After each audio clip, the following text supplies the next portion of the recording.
Bakıda fəaliyyət göstərən Flyblast Travel Agency ilə bağlı yayılan məlumatlar ciddi narahatlıq doğurub.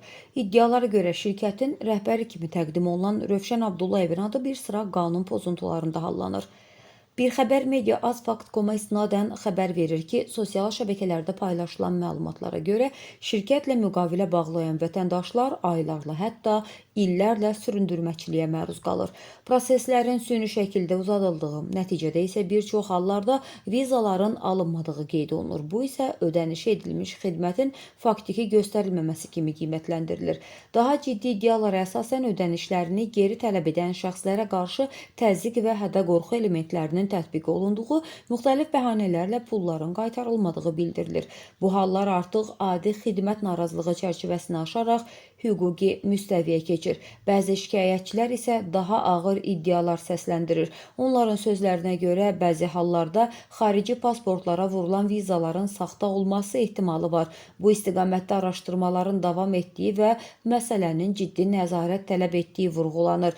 Maliyyə məsələləri də ayrıca suallar doğurur. İddialara görə şirkət müştərilərdən ödənişləri əsasən nağd şəkildə qəbul edir, lakin fiskal çek təqdim edilmir.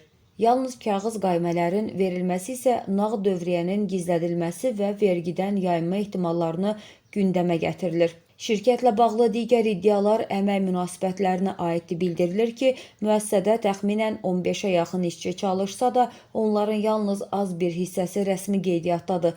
Qalan işçilərin qeyri-rəsmi şəkildə çalışdığı və əmək haqlarını nağd aldığı iddia olunur. Bu isə sosial sığorta ödənişlərinə yayınma və əmək hüquqlarının pozulması kimi ciddi qanun pozuntularına işarə edir. Ekspertlər qeyd edirlər ki, bu iddialar təsdiqini taparsa, məsələ yalnız inzibati məsuliyyətlə məhdudlaşmaya bilər. Hətta Cinayət Məcəlləsinin 213-cü maddəsi çərçivəsində daha ağır hüquqi nəticələr doğura bilər. Bütün bu iddialar fonunda əsas sual açıq qalır. Rövşən Abdullayevin adı hallanan Flyblast Travel Agency ilə bağlı bu qədər ciddi məlumatlar olduğu halda aidiyyatı dövlət qurumları niyə hələ də mövqe bildirmir? Məsələ ilə bağlı Dövlət Vergi Xidməti, Əmək və Əhalinin Sosial Müdafiəsi Nazirliyi, Baş Prokurorluq və Daxili İşlər Nazirliyi tərəfindən araşdırılma aparılması və ictimaiyyətə rəsmi açıqlama verilməsi gözlənilir. İddiaların nə dərəcədə doğru olduğu isə yalnız rəsmi yoxlamalardan sonra məlum olacaq. Səsləndirilən iddialarla bağlı qarşı tərəfin də mövqeyini işıqlandırmağa hazırıq.